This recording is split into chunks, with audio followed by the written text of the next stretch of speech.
Hello, my YouTube beauties. I hope you all had a fabulous day. This is the day that the Lord hath made. We shall rejoice and be glad in it. So, if you're not busy on May 3rd, shout out to my cousin's church, the Morning Star. We are having service on May 3rd. That's at 869 Halsey Street. If you haven't been to a good church, I invite you. Morning Star, where the bishop and presiding pastor bishop is Bishop Dove, none other. Those of you who are Timothy Wright fans, I don't know if some of you older ones, you might remember Timothy Wright. He passed away some years ago, but his son David Wright, they are in choir mode, and the choir is still lit. The choir is still active, and I'm very happy to hear that because COVID and everything else, I'm glad it didn't discourage them. But they are coming. They will be in the building May 3rd. Boom. They're going to be in the building. So I got to be in the building. I mean, I'm up for a good choir any day. Whether if it's a party, a concert, gospel, the house of the Lord, I'm in it. So that's again Morning Star, May 3rd, 869 Halsey Street. You would not want to miss it, May 3rd. So I just had a thought, and I'm like, it was so deep. I'm like, you know what? I gotta do this video. I just gotta do it. Like, I was gonna write it down, but I'm like, let me do a video. So a lot of the times we as women, we think something's wrong with us or whatever.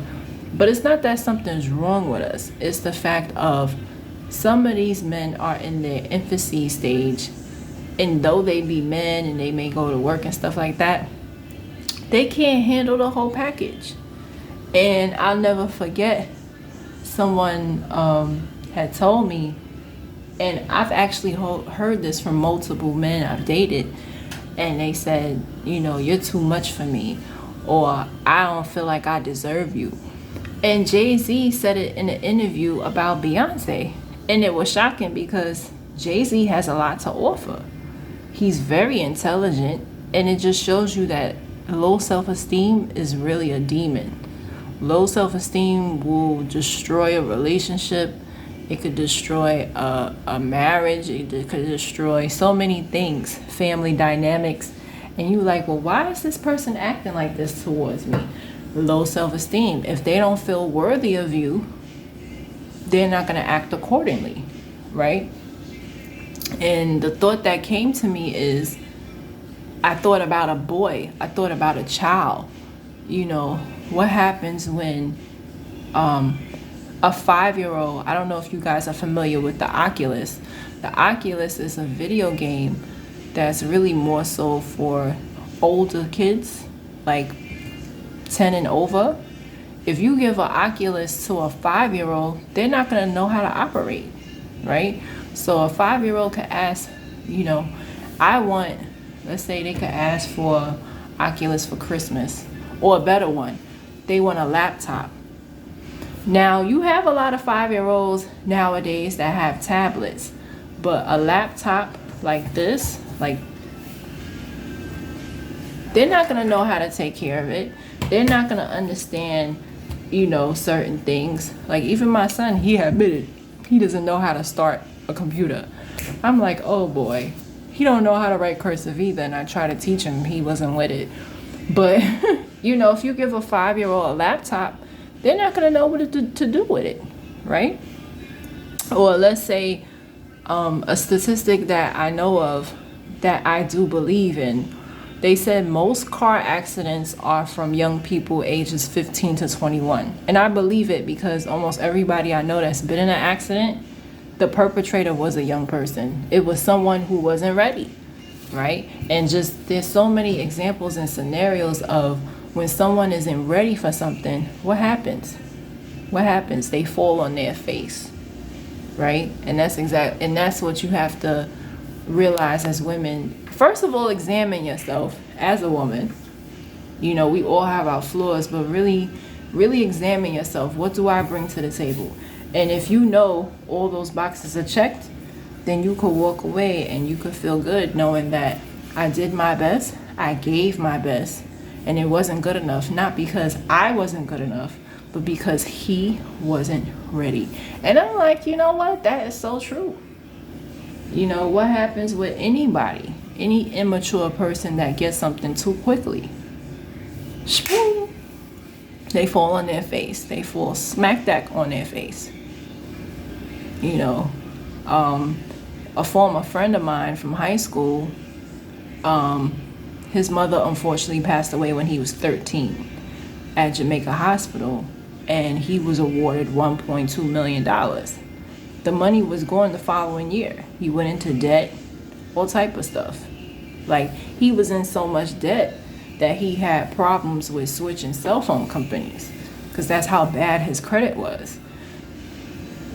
I don't know why his family felt like it was okay. I know if I was his parent, I would say, here is $50,000. Here's some money to go to school. Like, I would make sure I'm in charge of that. Because at 19, now you have some people that's mature. Like, I had my son at 19, so that's what made me kind of grow up fast. And the little money that I had from taxes and stuff, I used it to pay back tuition. Nobody had to tell me that. I just looked at the example of my father, and it wasn't the best, so it taught me to be a better person financially. Yeah, just pause for a second. But yeah, so he definitely was awarded that money, and he was not ready for it. And he lost all the money. He was giving people money, and he lost it in a very short space of time. Why? Because he was not prepared for it. And when you're not prepared for things, it's gonna mess up. How many people we know have been married and they're divorced, you know, because they weren't ready. You know, they was just rushing into something, you know. Or how many of us, we try to get a relationship going knowing it's not gonna go nowhere, and splatting our faces. So yeah, always take that into consideration, ladies. Like, was he ready? Was he mature? And if the answer is no, what can you do? What can you say about that? Right? We're not going to give our 5-year-olds a steak, right? You're not going to give a 5-year-old a steak. You're not going to give a 2-year-old more than they could bear, right? Because if you're not ready for something, it's never going to work. And I also wanted to add, the movie is kind of 10 years old, but if you watch YouTube, for those of you who watch YouTube a lot, there's a movie called Betty and Coretta, and it is excellent. Lifetime movie. It's on YouTube, free with ads. I have to remind you, yes, there is commercials, but it's excellent. It's honestly the best Malcolm X picture I've seen. Denzel, it was like a lot of Hollywood going on, and I only knew the negative side of Malcolm. I didn't know the positive side until reading the book recently, right? I can admit that. We always know the positives of Martin, but Malcolm X stood for peace, and they actually switched his words around in the movie that they bring that out. Also, I wanted to remind you, Malcolm X was not killed by the white man. He actually was killed by a black man. And they actually show that in the Denzel movie too, Malcolm X. But that's another thing they brought out in Lifetime.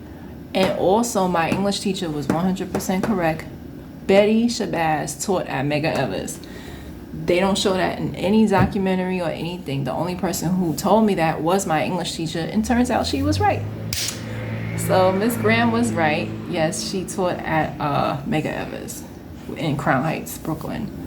Her daughter, unfortunately, went through a lot of scrutiny at Princeton, and she ended up dropping out. She had a baby. Father wasn't around. And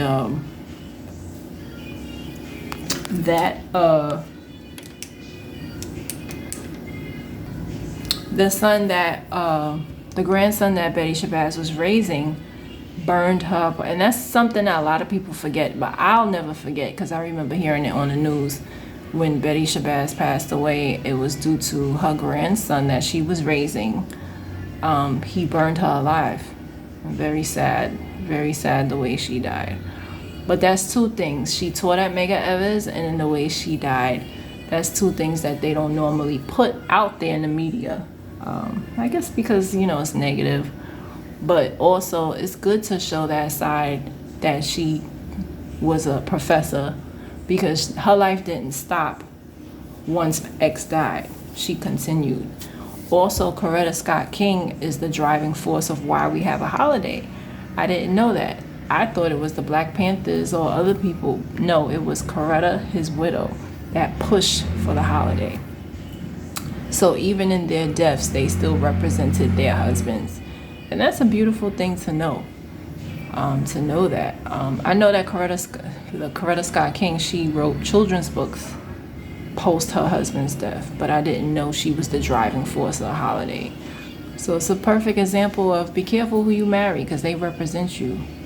You want to marry somebody that's going to be like, my husband did this and my husband did that. Watch how they feel about you when you're alive, because you want somebody that's going to continue your legacy. That's very important. So they were very good widows, not just wives, but they were very good widows. And that must have been awesome to be married to a man like that. Driving force, civil rights leader, But very good movie. It's very educational. I learned a lot of things. And it's Mary J. Blige and Angela Bassett in it. Mary J. Blige, good job, girl. She's a good actress. And Angela, she always does her thing. But yeah, it's called Betty and Coretta on Lifetime. And those are my thoughts.